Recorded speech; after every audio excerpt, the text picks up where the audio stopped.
নমস্কার বন্ধুরা, আহারে ভোজ চ্যানেলে আপনাদের সকলকে স্বাগত। আজকে আমি বানাবো সরু চাকলি। এতে লাগবে বিউলির ডাল, আতপ চাল। আমি আগে থেকে এটা ভিজিয়ে রেখেছি। এর পরিমাণটা হলো 700 গ্রাম আতপ চাল, প্লেন আতপ নিয়েছি, 100 গ্রাম গোবিন্দভোগ চাল আর 200 গ্রাম বিউলির ডাল। 5-6 ঘন্টা ভিজিয়ে রাখতে হবে। এটা আমি আগে থেকেই ভিজিয়ে রেখেছিলাম।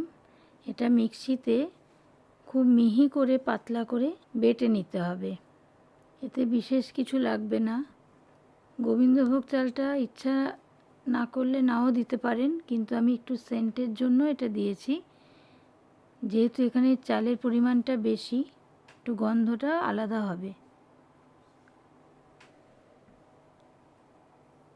এতে আর লাগবে নারকেল কোড়া, অল্প নুন, অল্প সর্ষের তেল। আমি এটা পেস্ট বানিয়ে নিয়েছি, সমস্ত চালটাই বাটা হয়ে গেছে। এটা আমি পাতলা করে গুলে নেব। আর এতে কি কি মেশাবো আমি দেখাচ্ছি।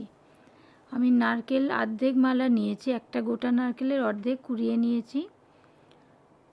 পরিমাণ মতো নুন নেব, নুনটা একটু বেশি লাগবে। অল্প সর্ষের তেল নিয়েছি, একটা অয়েল ব্রাশ লাগবে ফ্রাই প্যানে অয়েল কোটিং করার জন্য। তেল আর জল আমি মিশিয়ে নেব। এটা ব্রাশ না থাকলে বেগুনের বোটা দিয়েও করা যায়। আমি এখানে ফ্রাই প্যান গরম হতে দিয়েছি।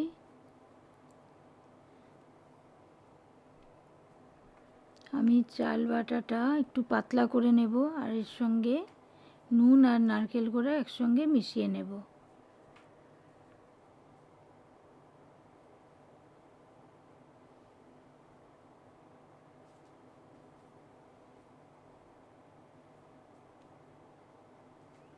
এখানে নুনটা একটু বেশি পরিমাণ দিতে হবে।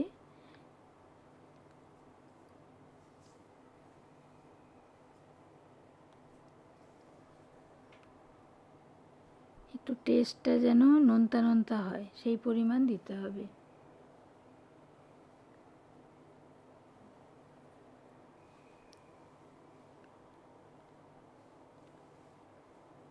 ফ্রাই প্যান গরম হলে আমি এতে অয়েল ব্রাশ করব।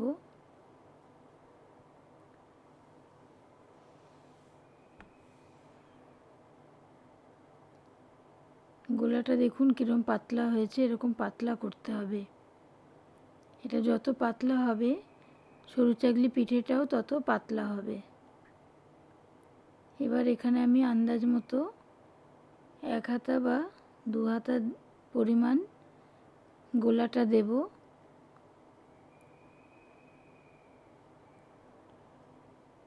এটা যে যার ইচ্ছা মতো ছোট বড় সাইজ করা যায়, এটা কোনো অসুবিধে নেই।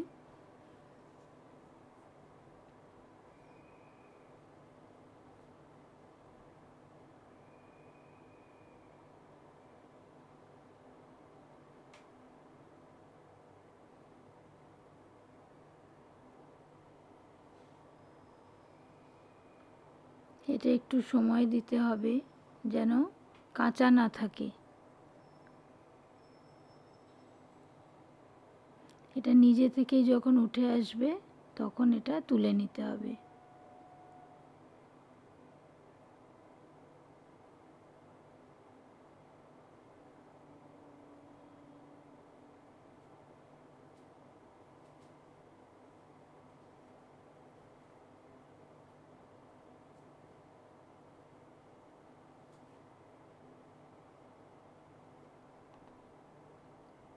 দেখুন কীরকম শুকনোভাবে উঠে এসছে। এইভাবে সমস্ত পিঠেগুলো বানিয়ে নিতে হবে।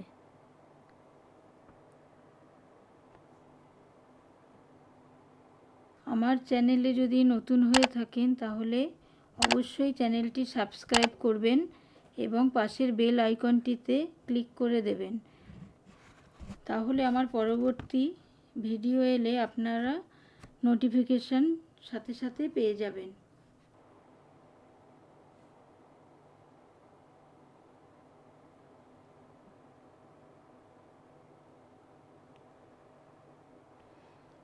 এইভাবে সমস্ত পিঠেগুলো আমি বানিয়ে নেব।